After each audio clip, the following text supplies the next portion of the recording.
여호와께서 각 선지자와 각 선견자를 통하여 이스라엘과 유다에게 지정하여 이르시기를 너희는 돌이켜 너희 악한 길에서 떠나 나의 명령과 율례를 지키되 내가 너희 조상들에게 명령하고 또 내 종 선지자들을 통하여 너희에게 전한 모든 율법대로 행하라 하셨으나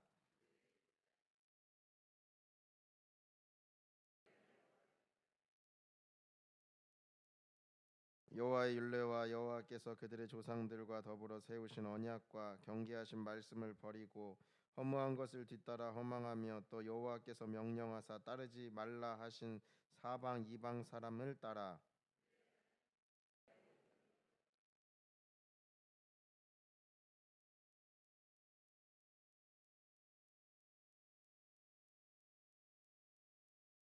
또 자기 자녀들을 불 가운데로 지나가게 하며 복술과 사수를 행하고 스스로 팔려 여호와 보시기에 악을 행하여 그를 경노하게 하였으므로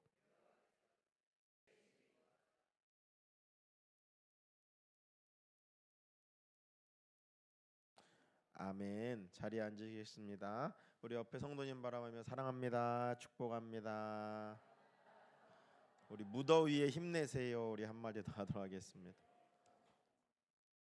네, 오늘 저는 열왕기하 17장 말씀으로 더 늦기 전에라는 제목으로 말씀을 증거하도록 하겠습니다. 우리가 제가 많이 말씀드렸지만 우리 신앙생활은 보이지 않는 하나님이라고 해서 그냥 맹목적으로 섬기는 게 아닙니다.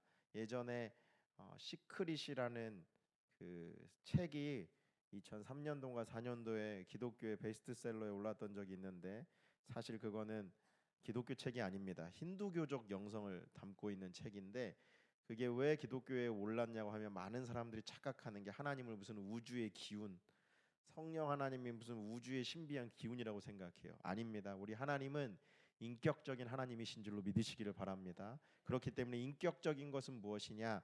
관계예요. 즉 대화가 돼야 되는 것입니다. 인격적이라는 것은 서로 소통이 가능하다는 것이고 지정의를 가지고 있다는 것입니다. 그래서 우리는 예배를 드리러 올 때, 기도를 할 때 우리가 하나님께 예배를 드리고 기도를 하지만 또한 하나님의 음성을 들어야 될 줄로 믿습니다. 그래서 설교는 결국에 하나님이 저의 입술을 통하여 여러분에게 말씀하시는 거예요. 그래서 귀를 잘 여시고 말씀을 들을 때에 하나님께서 반드시 여러분에게 말씀하여 주실 줄로 믿습니다. 설교자는요, 설교 본문을 택할 수 있는 권한밖에 없어요. 기도하는 가운데 이 설교 본문을 해야겠다 이런 권한밖에 없지. 일단 제가 열왕기 강해를 할 때 제 얘기를 하는 게 아닙니다. 열왕기 하에 이 말씀을 저는 대언하는 거에 불과해요. 오늘 말씀을 통해서 제가 하고 싶은 얘기를 하는 게 아닙니다. 아유 사랑합시다. 오늘 본문은 사랑에 관한 얘기가 아니에요. 제가 아무리 사랑하고 싶다는 말씀을 하고 싶어도 오늘 본문에 하나님께서 저를 통해 하시는 말씀을 저는 대언할 뿐입니다. 그래서 오늘 저는 열왕기하 17장의 말씀을 대언하려고 합니다. 여러분 열왕기하에는 우리의 신앙에 도움이 되는 것도 있고 우리 신앙의 긍정적인 부분도 있지만 사실 오늘 본문의 말씀은 무거운 말씀이고 책망의 말씀이고 찔림의 말씀입니다. 그런다 할지라도 이 말씀이 우리에게 유익하기에 꼭 필요하기에 저와 여러분에게 이 말씀을 주신 줄로 믿습니다. 오늘 말씀의 제목처럼 우리가 더 늦기 전에 하나님을 간절히 붙들어서 우리의 신앙이 새롭게 되시는 귀한 성도님들 되시기를 예수님의 이름으로 간절히 축원드립니다. 4년 전 2022년도에 대한민국 우리나라 증시 사상 가장 충격적인 사건이 있었는데 그게 바로 오스템 임플란트 횡령 사건입니다.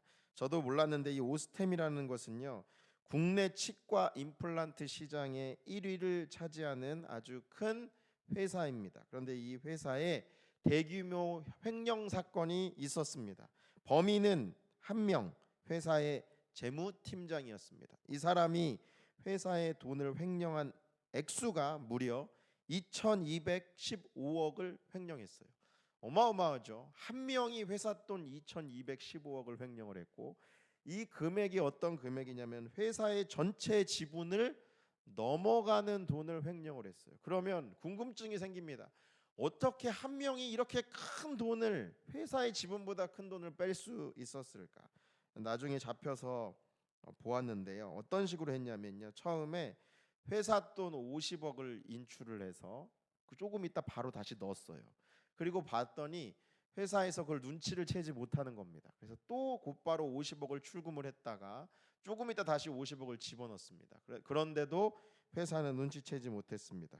그러자 그 다음에 235억 원을 인출을 하고 다시 집어넣는 행위를 반복을 했습니다. 이게 이 전산상으로 문제가 없자 그는 마지막으로 여러 차례 시도를 하면서 마지막에 2천억이 넘는 돈을 횡령을 했던 것을 볼 수가 있어요. 보통 횡령죄가 무거운 죄지만 그렇게 큰 중형을 선고하진 않습니다.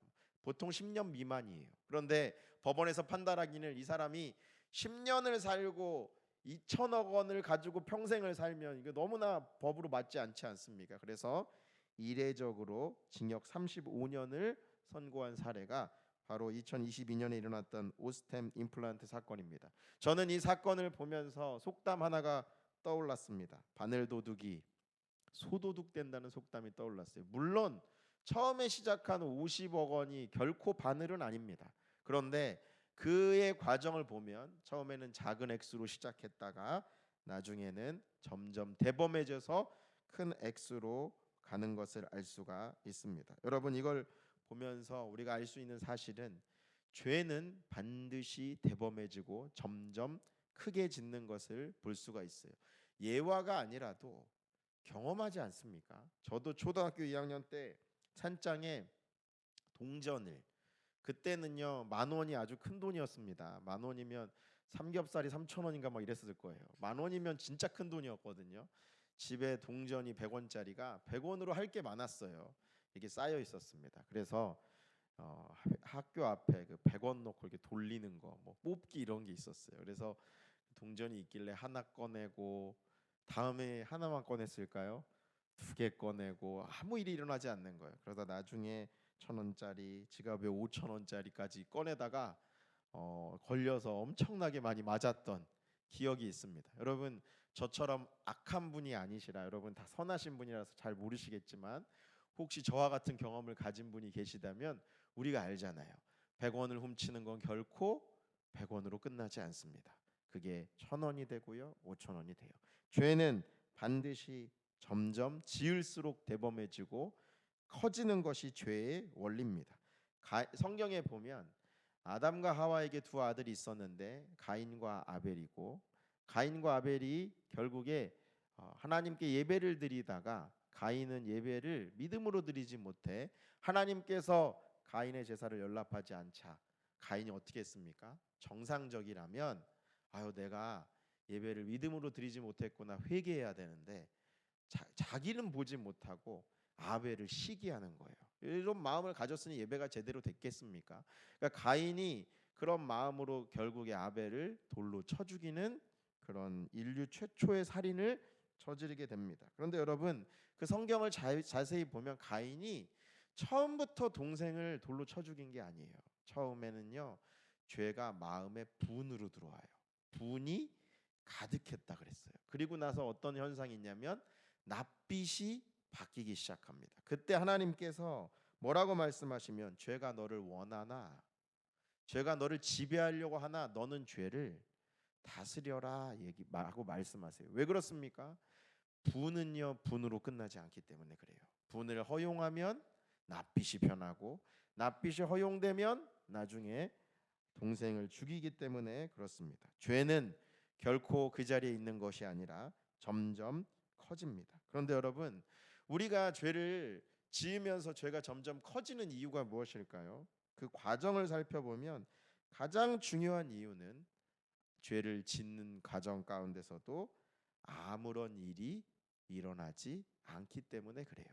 제가 100원을 훔쳤는데 바로 걸려서 손 맞고 이랬어 봐요. 그 다음에 훔쳤을까요? 그렇지 않아요. 100원을 훔쳐도 아무런 일이 일어나지 않습니다. 200원 한번 훔쳐볼까? 아무런 일이 일어나지 않아요. 그런데 여러분 죄는요 지을수록 쾌락이 있어요. 100원어치의 쾌락이 있고요. 200원어치의 쾌락이 있어요. 500원어치의 쾌락이 있습니다. 그런데 아무런 일이 일어나지 않기 때문에 점점 죄는 증가하게 되는 것입니다. 여러분 이걸 보면 예전에 저희가 어렸을 때 학교에서 다 배웠던 그 이야기가 아마 기억나실 거예요. 어떤 아이가 남의 집에서 친구 물건을 훔쳐오니까 엄마가 아유 잘했다. 이거 엄마 이거 훔쳐왔어요. 아유 잘했다. 그래도 칭찬받으려고 다음에 더 큰 거 훔쳐오고 나중에 더 큰 거 훔쳐오다 마지막에 남의 재상집을 넘어서 큰 도둑질을 하다가 붙잡혀서 사형에 처하게 되니까 너 소원 죽기 전에 할 말이 뭐냐 그랬더니 어머니를 한번 만나고 싶습니다. 그랬더니 어머니가 다가왔더니 귀를 꽉 물었대잖아요. 피가 출출 나니까 어머니가 너는 그 도둑질을 해서 사형을 당하면서 끝까지 불효를 하냐 그랬더니 그 아이가 한 말이 뭡니까? 어머니가 그때 처음에 친구 집에서 물건을 훔쳤을 때 나를 혼냈더라면 제가 이렇게 죽지 않았을 겁니다.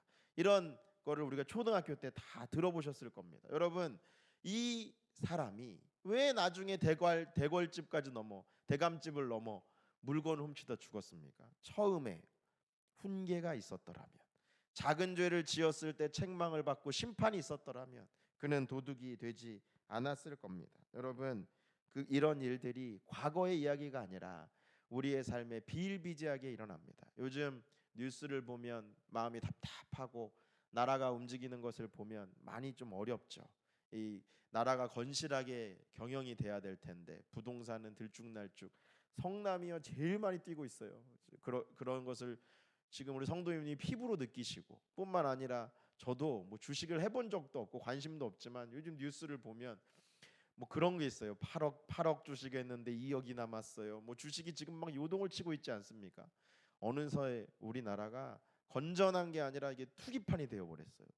거대한 도박판처럼 나라가 흘러가는 것을 보며 참 나라가 걱정이 됩니다. 그런데 여러분 지금 많은 사람들이 부동산이 묶이니까 주식에 투자하고 이게 도박이거든요.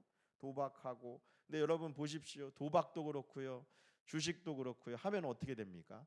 옛말에 도박하면 패가 망신한다 그랬어요. 그러면 제일 좋은 것은 도박판에 처음에 들어가서 돈을 크게 잃는 거예요. 그런 사람들은 차라리 복 받은 사람이에요. 그런데 문제는요, 따는 사람들이래요. 처음에 카지노에 들어갔는데 돈을 조금 따는 거예요. 또 따는 거예요. 따다 보면 어때요? 나중에 결국에는 패가 망신하는 것을 볼 수가 있습니다. 그런 죄가 주는 쾌락에 돈을 잃거나 손해가 있었더라면 그 죄가 멈췄을 것인데 아무런 일이 일어나지 않기 때문에 결국에는 망하게 되는 것입니다. 여러분 마귀가 이것을 너무나 잘 알기 때문에 마귀는 우리에게 죄로 유혹할 때 처음부터 사람 죽이라고 유혹하지 않아요. 큰 죄를 범하라고 말하지 않습니다. 우리 안에 아주 사소한 죄, 아주 작은 죄를 짓게 만듭니다. 그리고 그 죄를 짓고 나서도 우리의 삶에 아무런 일이 일어나지 않는 것을 보며 마귀는 얘기합니다. 봐라, 너 죄를 지었는데 아무런 일이 안 일어나잖아. 하와가 선악과를 따먹었습니다. 그리고 아담에게 하와를 통해 유혹할 때 성경에 나와 있지 않지만 보여주지 않습니까? 봐라, 하나님이 선악과를 따먹으면 정령 죽는다고 했는데 반드시 죽는다고 했는데 내가 지금 안 죽지 않았냐? 너도 먹어라. 아무런 일이 일어나지 않는 거예요. 그때 하와가 먹고 바로 죽었어 봐요. 아담이 따먹었겠습니까? 아무런 일이 일어나지 않기 때문에 죄가 점점 커지고 퍼져나가는 것을 볼 수가 있습니다. 그런데 우리 사랑하는 성도님들, 우리가 꼭 기억해야 될 것이 있습니다. 죄는 아무런 일이 일어나지 않는 것이 아니라 보이지 않는 곳에서 차곡차곡 쌓인다는 사실을 꼭 기억하시기를 바랍니다. 죄가 두려운 이유는 죄는 보이지 않지만 차곡차곡 쌓이고 있어요. 하나님께서 아브라함에게 가나안 땅을 주신다고 약속하셨어요. 그런데 지금 주시는 게 아니라 내 후손이 400년 후에 이 죄가 4대 만에 이 땅으로 돌아오게 될 거라고 했어요. 그러면 하나님께서 바로 가나안 땅을 아브라함에게 주시지 않고 왜 4대 만에 돌아오게 하신다고 말씀하셨을까요? 창세기 15장 16절에는 아모리 족속의 죄악이 아직 가득 차지 아니하였다라고 말씀하고 있어요. 그러니까 아모리 족속의 죄가 계속 죄를 짓고 있어요. 하나님께서 그 죄를 계속해서 방관하시는 게 아니라 죄가 어떻게 된다는 거예요? 차곡차곡 쌓여서 죄가 충만한 수에 찰 때 하나님이 심판하시는 거예요. 그래서 성경에 보면요, 죄는요 반드시 대가가 있고 죄가 아무 일도 안 일어나는 것처럼 보여도 그런 표현이 있어요. 죄가 하늘에 상달되니라. 그들의 악독이 차곡차곡 쌓여서 하늘의 보좌에 상달되는 거예요. 여러분 그렇기 때문에 우리가 죄는 반드시 심판이 있다라는 것을 기억해야 될 줄로 믿습니다. 그 심판의 결과가 무엇입니까? 오늘 본문의 내용이에요. 저는 열왕기서를 아주 오랜 시간 동안 설교를 했습니다. 물론 처음에 솔로몬과 같이 영화로운 성전도 만들고 은혜로운 시간도 있었지만 솔로몬 이후에 솔로몬의 범죄로 인해 나라가 두 개로 쪼개졌죠. 그리고 나서 북이스라엘의 여러 왕들에 대해서, 남유다의 여러 왕들에 대해서 제가 설교를 했습니다. 너무 많이 제가 설교를 해서 아마 헷갈리실 거예요. 어떤 왕이 남유다 왕인지 북이스라엘 왕인지 설교하는 저도 헷갈리니 아마 우리 성도님들도 헷갈리실 겁니다. 그런데 여러분, 왕 이름은 기억하지 않으셔도 돼요. 그런데 공통점이 있습니다. 북이스라엘이요, 여러 왕들이 있었지만 공통점이 1대부터 우상 숭배를 했어요. 1대부터 금송아지를 세워놓고요, 계속해서 하나님도 섬기고 우상 숭배도 했어요. 그러니 계속 하나님께서 선지자들을 보내셔서 엘리야를 보내시고 엘리사를 보내시고 회개해라, 우상을 치워라, 그러지 않으면 너에게 징계가 있을 것이다. 이 북이스라엘의 역사는요, 계속 선지자들을 통해 말씀하신 역사는 회개하라는 거예요. 왜 그렇습니까? 너의 심판이 있다, 우상 숭배하면 안 된다. 그런데 우리가 살펴보았지만 물론 순간순간 힘든 일이 있었지만 어땠습니까? 아무 이런 일이 없었어요. 오히려요, 이 이스라엘 말기에 여로보암 2세 때는요, 나라가 심히 부강해졌어요. 나라가 얼마나 강대해졌는지 몰라요. 그러니까 죄를 지었는데 더 오히려 잘 사는 거예요. 여러분 보십시오. 목회자인 제가 예를 들면 신앙생활을 잘못하고 있는 성도님에게 권면해도 안 돼서 책망을 하며 그렇게 신앙생활 하시고 그렇게 엉망으로 믿음 생활하지 않으시면 하나님께 심판이 있다고, 회개하시라고 그런 말씀을 듣고 돌아가셨는데 하는 일이 더 잘 돼요. 막 자녀들이 번창하고요, 막 사업도 잘 되고 그래요. 그러면 누가 가짜 목회자가 되는 거예요? 제가 가짜 목회자가 되는 거예요. 그런 것처럼 이스라엘의 모습이 그렇다는 거예요. 수많은 선지자를 통해 말했는데 오히려 부강해지는 모습 가운데 사람들은 저 선지자들이 가짜네, 그리고 평안을 외치는 선지자, 거짓 선지자들을 진짜 선지자로 여기게 되었습니다. 그런데 오늘 본문 열왕기하 17장의 내용은 뭐예요? 한 줄입니다. 그런 북이스라엘이 갑자기 어떻게 됐다는 거예요? 망했다는 거예요. 여러분, 왜 망했습니까? 오늘 열왕기하 17장은 그 내용에 대해서 쭉 설명하고 있어요. 모든 사건에는 원인이 있습니다. 그리고 그 원인은 바로 너희가 그렇게 오랫동안 몇백 년 동안 선지자들을 통하여 회개해라, 우상 치워라, 그런데 그걸 경고를 무시하고 계속 죄를 지었다가 오늘은 결국에 아수르에 의해서 철저하게 멸망당하는 것을 볼 수가 있습니다. 우리 사랑하는 성도님들, 오늘 북이스라엘이 왜 멸망했습니까? 죄를 방관하였다가 멸망하였습니다. 그런데 이런 일들이 열왕기 사에만 나오는 것이 아니라 우리의 삶 가운데서 계속해서 일어나고 반복되고 있습니다. 여러분, 성경 일독하고 계시는데 두꺼워서 아마 읽기가 힘드실 수도 있어요. 그런데 성경의 내용은 아주 단순합니다. 성경의 내용을 보면 요한계시록 맨 마지막에 보면 세상 나라가 망합니다. 뭐 때문에 망하는 줄 아십니까? 죄로 인해서 망하는 것을 볼 수가 있습니다. 그래서 성경은요, 동일한 말씀을 합니다. 죄로 인해 멸망받는다. 우리가 처음에 전도를 하면 하나님이 천지를 지으셨어 이런 얘기를 하는 게 아니라 사형리나 또 이런 처음 전도를 하면 꼭 얘기하는 게 있습니다. 모든 한 번 죽는 것은 사람에게 정하신 것이요 그 후에는 심판이 있으리니. 하나님께서 우리를 창조하실 때 우리를 반드시 어떻게 하게 지으신 거예요? 죽게 만드셨다는 거예요. 그러니까 우리 죄로 인해서 영원히 사는 사람은 없어요. 사람은요, 많이 살아도 100살, 조금 더 120까지도 살았다는 얘기도 있지만 거의 120 안에 다 죽습니다. 한 번 죽는 것은 사람에게 하나님에게 정하신 일인데 그 뒤에 뭐가 있다고요? 반드시 하나님의 심판이 있다라는 거예요. 그러면 그 심판은 무엇입니까? 모든 사람이 죄를 범하였음에 하나님의 영광에 이르지 못하고, 죄의 삭은 사망이고 지옥이라는 거예요. 그러면 모든 사람이 죄를 인해서 우리는 결국에 영원의 형벌을, 지옥의 형벌을 받을 수밖에 없다고 말씀하고 있습니다. 성경의 말씀을 한 줄로 요약합니다. 너는 죄인이고 죄 이후에는 반드시 심판이 있다고 우리에게 말씀하고 있는 것입니다. 그런데 많은 사람들이 왜 이 성경을 믿기를 거부합니까? 아무런 일이 일어나지 않기 때문에 그렇습니다. 여러분, 우리는 모두 다 죄인입니다. 저와 우리 여러분 한 주간의 삶을 돌아보십시오.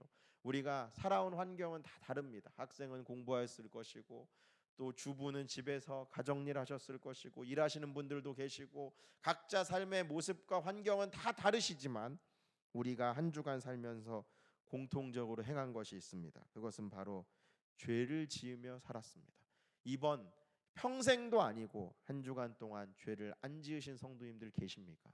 저와 여러분은 우리가 죄를 짓지 말아야지 하면서도 한 주간 동안 수많은 죄를 짓고 이 자리에 앉아 있습니다. 그럼에도 불구하고 우리는 왜 죄 짓는 것을 두려워하지 않고 그치지 않습니까? 솔직히 말해서 아무런 일이 일어나지 않기 때문에 그렇습니다. 저번 주나 이번 주나 죄를 조금 더 짓던 듣지 않든 우리의 삶에 아무런 일이 일어나지 않기 때문에 그렇습니다. 여러분, 소돔과 고모라가 왜 멸망한 줄 아십니까?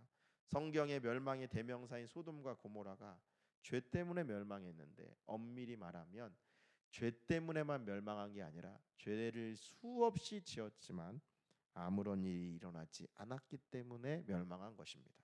만약에 소돔과 고모라가 죄를 지어서 하나님의 심판이 그때그때 내려졌다고 한다면 소돔과 고모라 사람들은 그렇게 죄인이 되지 않았을 것입니다. 그런데 성경에 보면 소돔과 고모라의 죄가 하늘에 상달될 정도로 컸는데 롯이 바라보기에 소돔은 에덴 동산과 같은 땅이었다고 했어요. 그러니까 너무나 죄악이 관영했지만 부강하고 잘 사는 거예요. 그러니 나중에 롯이 천사의 말을 듣고 예비 사위들에게 찾아가서 나랑 빨리 도망가자, 이 소돔이 무너진다.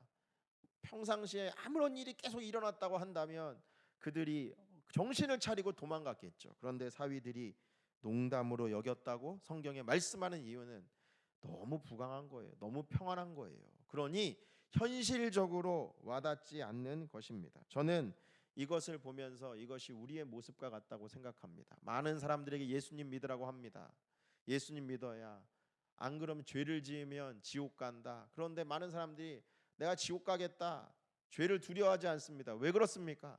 아무런 일이 일어나지 않기 때문에 그렇습니다. 우리나라가 얼마나 지금 부강하고 잘 사는 나라가 되었습니까? 저는 이걸 보며 초등학교 때 본 논리야 놀자라는 책이 생각이 났습니다. 거기에 보면 귀납추리의 오류가 나오는데 그런 내용이 있습니다. 돼지가 우리에 갇혀서 밥을 먹는데 주인이 밥을 끼니마다 거르지 않고 계속 주는 거예요. 그러니까 돼지가 무슨 생각을 하냐면, 야, 참 이 우리는 좋다, 여기에 살만하다, 삼시세끼 밥을 주고 이 주인은 나를 너무 사랑한다, 이렇게 착각한다는 거예요. 근데 여러분, 주인이 우리에다가 돼지를 가둬놓고 먹을 것을 주고 쉼터를 공급해주고 재워주고 입혀주는 이유는 무엇입니까? 잡아먹으려고 하는 거예요.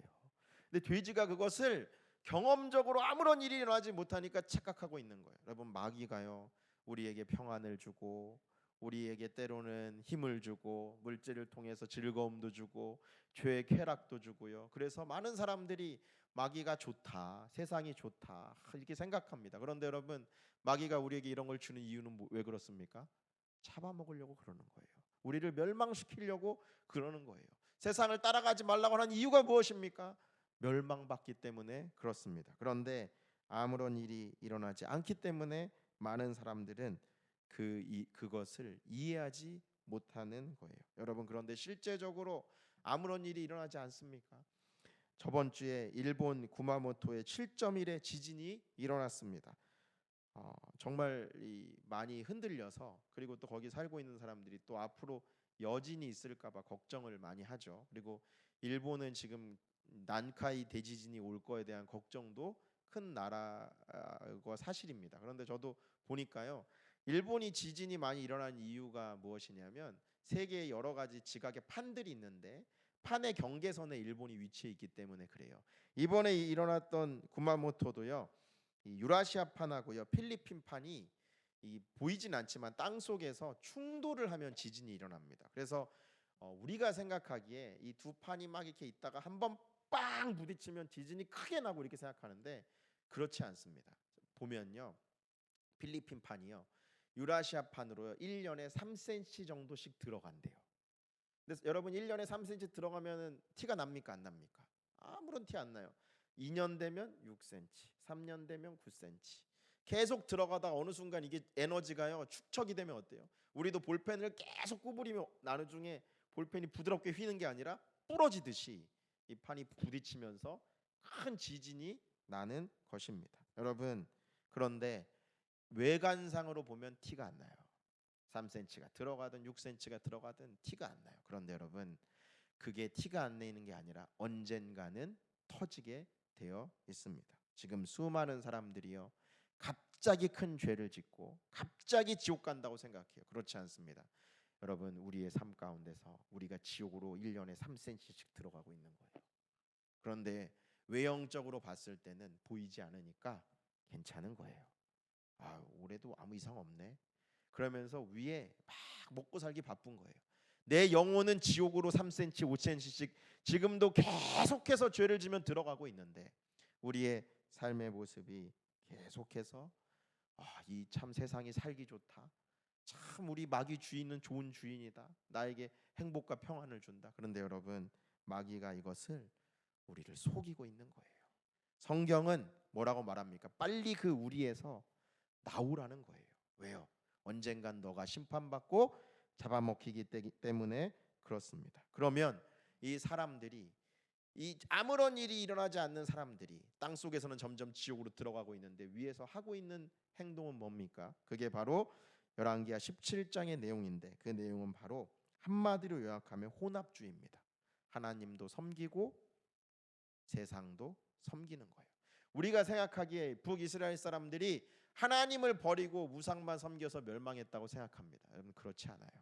수많은 북이스라엘의 역사를 보면 하나님만 섬길 때보다 우상만 섬길 때보다 어느 시간이 가장 많았냐면 하나님도 섬기고 우상도 섬길 때가 제일 많았어요.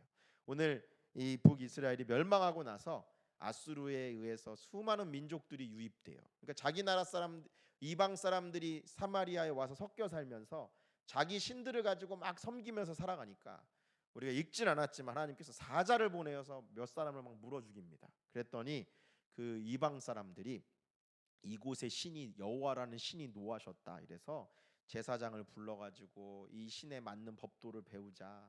북이스라엘 사람들도 섞여 있지 않겠습니까? 막 배우다가 나중에 결국에 어떻게 되냐면 17장 33절 한번 읽어볼까요? 우리 17장 펴져 있으니 33절 한번 같이 읽도록 하겠습니다. 시작. 이와 같이 그들이 여호와도 경외하고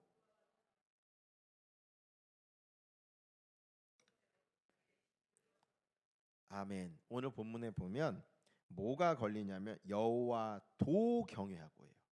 여호와만이 아니라 여호와도 경외하고입니다. 여러분, 하나님도 섬기고 이방도, 이방 세상도 섬기는 거예요. 그러면 왜 하나님도 섬기고 이방도 섬기고 세상 신도 섬길까요? 이유는 하나예요. 하나님이 주시는 기쁨도 있고 세상이 주시는 기쁨도 있는 거예요. 많은 사람들이 왜 하나님을 섬기면서 세상도 겸하여 섬깁니까? 하나님을 섬김으로 인해 구원은 받고 싶은 거예요. 때로는 힘들 때 되게 위로를 받고 싶은 거예요.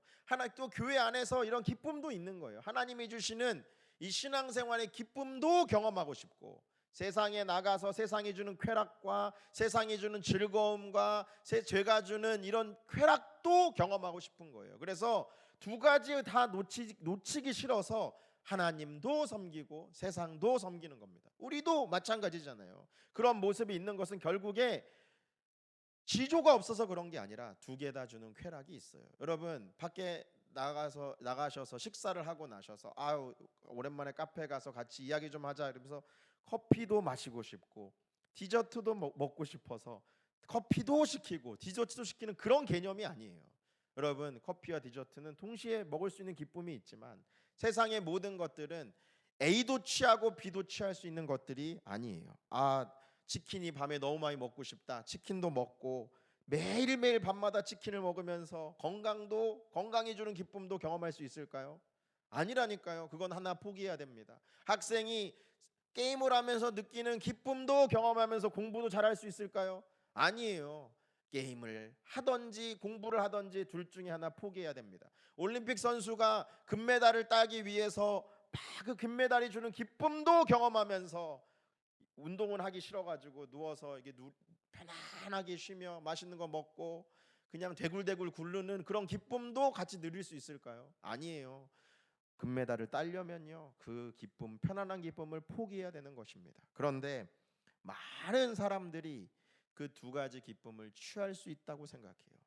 하나님도 섬기고 세상도 섬기고. 이제 후반에 말씀드리겠지만 오늘 북이스라엘의 모습을 마지막에 멸망을 지켜보면서 예언한 선지자가 있는데 그 사람이 바로 호세아입니다. 그럼 이 호세아가 누구냐? 하나님께서 신실한 호세아에게 말씀하세요. 너 저 음란한 여인 고멜과 결혼해서 아이를 낳아라. 그러면 하나님께서 왜 호세아에게 이 음란한 여인과 결혼해서 아들을 낳으라고 했을까요? 그것은 이스라엘 백성들이 설교를 해도 안 들으니까, 마음이 너무 강팍해서 안 들으니까 호세아가 직접 몸으로 보여주는 거예요. 이 당시에는 아주 뭐 인터넷이 발달한 이런 사회가 아니라 옆집에 숟가락이 몇 개까지 있는 다 아는 사회예요. 호세아 목사님을 다 알고 있는 사람이, 그 신실한 호세아 목사님 다 알고 있는데 해보십시오.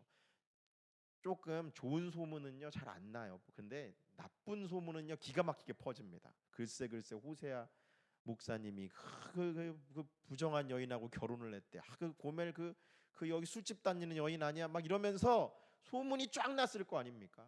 그러면 여러분, 하나님께서 왜 호세아에게 고멜과 결혼하라고 했을까요?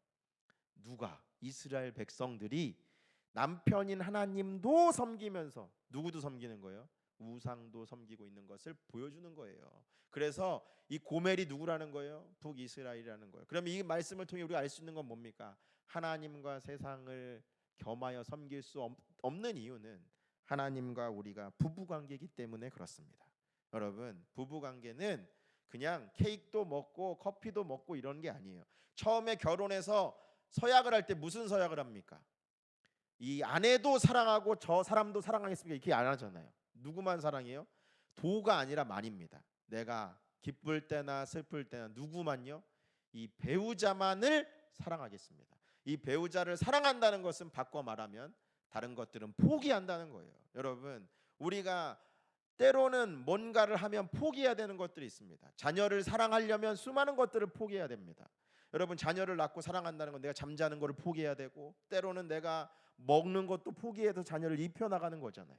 우리의 삶 가운데서 하나님을 사랑하는 것은 마치 그런 것과 같습니다. 하나님을 사랑한다는 것은 즉 세상을 포기한다는 거예요.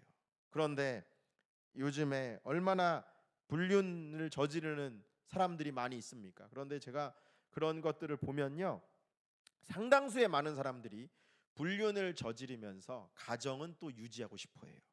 불륜을 저질러서 걸리잖아요. 그러면 이혼을 하고 그 외도하는 사람과 사는 게 아니라 다시 원가정으로 돌아가려고 하는 사람들이 많아요. 여러분, 왜 그렇습니까? 그 사람들이 착각하는 게 있어요. 불륜을 저지르면서 느끼는 쾌락과 가정이 주는 평안함의 기쁨이 공존할 수 있다고 믿는 거예요. 공존할 수 없습니다. 대가를 지불해야 되는 거예요. 그런데 여러분, 이게 그 불륜한 사람들을 욕하자는 게 아니라 바로 성경에 우리의 모습이 그런 모습 아닙니까? 하나님도 사랑하면서 세상도 사랑할 수 있다고 착각하고 있습니다. 점점 우리가 이런 시대로 가고 있습니다. 우리 사랑하는 성도님들, 우리의 지금 현재의 신앙을 보십시오. 과거의 신앙은요, 헌신의 신앙이었어요. 왜 헌신입니까? 하나님을 사랑한다는 것은, 사랑은 오래 참는 것이고 사랑은 헌신하는 겁니다. 헌신 없는 사랑은 말이 안 돼요. 내가 아내를 사랑한다, 내가 자녀를 사랑한다는 것은 내 시간을 투자하는 것이고 내 돈을 투자하는 것이고 내 안에 헌신이 있잖아요. 그런데 교회 안에서 점점 많은 성도님들이 헌신을 하지 않습니다. 그래도 우리 교회는 감사하지만 많은 교회에서 점점 청소를 하려고 하지 않아요. 교회 청소하지 않죠. 반주자 페이지 불하죠. 다 그래서 많은 분들이요, 교회 오셔서요, 마치 10,000원 내고 극장에서 영화 보고 나가는 것처럼 그냥 들어 앉아서 헌금 10,000원 하고 예배드리고 빠지는, 마치 교회를 관람하는 듯한 모습의 신앙생활의 형태가 점점 확산되고 있습니다. 많은 성도님들이 그렇지 않으시지만 또 그런 기류도 점점 퍼지고 있는 이유는 무엇입니까? 하나님으로부터 평안과 구원과 기쁨도 받고 싶지만 헌신하고 싶진 않는 거예요. 바꿔 말하면 세상에 주는 즐거움은 포기하고 싶지 않는 것입니다. 여러분, 그런데 우리의 신앙생활이 과연 그럴까요? 우리 신앙생활이 과연 공존할 수 있을까요? 주님께서 나를 따라오려거든 자기를 부인하고 십자가를 지라는 거예요. 죽으라는 거예요. 얼마나 심한 말씀을 하면 너희 부모도 버릴 정도로 나를 따를 준비가 안 돼 있는 자는 따라오지 말라고 하는 것입니다. 우리 사랑하는 성도님들, 오늘 이 말씀이 우리의 말씀 아닙니까? 우리는 하나님만 사랑하고 있습니까? 아니면 하나님도 의지하고 세상도 의지하고 하나님께로부터 기쁨을 얻고 세상으로부터 기쁨을 얻고 있습니까? 우리가 우리의 모습을 다시 한번 돌아보시기를 바랍니다. 저도 저를 돌아봐야겠고 여러분도 돌아보시기를 바랍니다. 그런데 여러분, 우리가 이걸 알아도 멈추지 않는 이유는 우리의 삶 가운데서 아무런 일이 일어나고 있지 않기 때문에 그렇습니다. 그런데 아무런 일이 일어나지 않는 것이 아닙니다. 특별히 점점 죄가 쌓이고 있지만 마귀는 우리에게 무엇을 주느냐면 무서운 습관이라는 씨앗을 심어줍니다. 처음에는 죄를 지어도 괜찮아요. 2번도 괜찮아요. 그런데 마귀가 우리에게 아무런 일도 안 일어나지만 거기에 습관을 붙입니다. 그래서 나중에는요, 그만해야지 해도 돌아가지지가 않는 거예요. 술 끊어야지 그래도 끊어지지가 않는 거예요. 내가 음란물 그만 봐야지 끊어지지가 않는 거예요. 왜 그렇습니까? 알아도 습관의 틀이 그렇게 무서운 거예요. 여러분, 여러분이 그래서요, 우리의 삶 가운데 습관을 잡는 것, 정말로 깨어 기도한다는 것이요. 보십시오. 우리가 기도의 습관이 안 들어있는 성도님이 하루에 1시간씩 기도한다? 그거 정말 쉬운 게 아닙니다. 왜 그렇습니까? 기도가 중요한 건 알아요. 기도를 멈추는 건 죄라는 것도 알아요. 그런데 그거를 끊기가 어려운 거예요. 그래서 우리 사랑하는 성도님들, 많은 분들이 이걸 알아도 계속해서 끌려가는 거예요. 마귀에게 끌려가면서 멸망의 길로 가고 있는 것입니다. 그런데 여러분, 우리에게 한 가지 소망이 있습니다. 그 소망이 무엇이냐면 오늘 열왕기하 17장의 내용이 아니에요. 17장의 내용은 북이스라엘이 결국 멸망했지만 저와 여러분은 아직 시간이 남아 있다는 것이 소망이에요. 여러분, 요한계시록이 주님의 재림 때가 되면 이 소망도 끊깁니다. 그런데 저와 여러분에게는 아직 시간이 남아 있어요. 그리고 시간이 남아 있는 우리에게 하나님께서 호세아를 통해 하시는 말씀이 무엇입니까? 너 음란한 고멜이지. 너 세상과 같이 버타였지. 내가 너를 심판할 거야. 이렇게 말하는 게 호세아의 메시지가 아니에요. 음란한 여인을 고멜을 호세아가 품습니다. 아이를 낳아요. 2명을 낳아요. 또 도망가요. 또 바람을 핍니다. 그때 하나님께서 봐라, 이 고멜과 같은 게 너희니 내가 너희를 철저하게 심판하겠다고 말씀하시는 게 아니라 그 고멜을 다시 데리고 옵니다. 호세아의 메시지는 그런 고멜을 하나님께서 사랑하신다는 거예요. 저와 우리 귀한 성도님들, 우리가 죄 가운데 점점 끌려 들어가고 있도록 기억하시기 바랍니다. 하나님은 여러분을 너무나 사랑하신다는 사실이에요. 우리가 진멸되지 않는 이유, 우리가 심판에 무너지지 않는 이유는 하나님의 사랑입니다. 우리의 공의가 아니에요. 하나님은 여러분을 사랑하셔서 고멜과 같은 우리를 사랑하시고 계속해서 기회를 주십니다. 그러면 우리는 무엇을 해야 될까요? 호세아 10장 12절에 너희가 자기를 위하여 공의를 심고 인애를 거두라. 너희 묵은 땅을 기경하라. 지금 곧 여호와를 찾을 때니 마침내 여호와께서 오사 공의를 비처럼 너희에게 내리시리라. 아멘. 오늘 우리가 해야 될 것은 하나님을 찾아야 될 줄로 믿습니다. 여러분, 하나님을 찾으세요. 마음이 나눠져 있습니까? 돌이키시기를 바랍니다. 하나님이 우리를 사랑하셔서 우리가 진멸되지 않지만 우리가 해야 될 건 무엇입니까? 고멜이 돌아와야 되듯이 우리도 하나님 앞에 돌아가야 될 줄로 믿습니다. 그런데 중요한 게 있어요. 바로 지금이 곧 여호와를 찾을 때예요. 지금 여러분 하나님을 찾아야 될 줄로 믿습니다.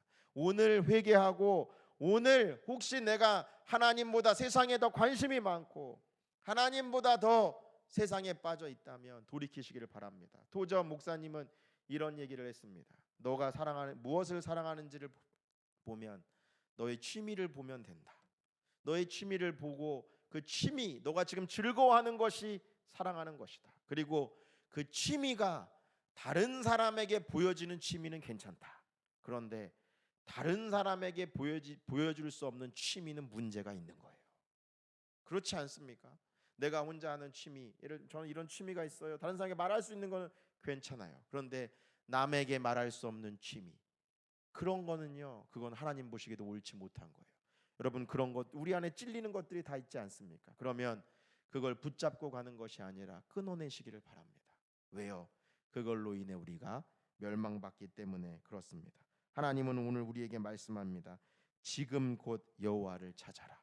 이 호세아의 말씀을 어겨서 그들은 결국에 멸망받았습니다. 그런데 우린 하나님의 이 성경의 말씀은 아직 호세아의 말씀이 우리에게 전파되고 있는 거예요.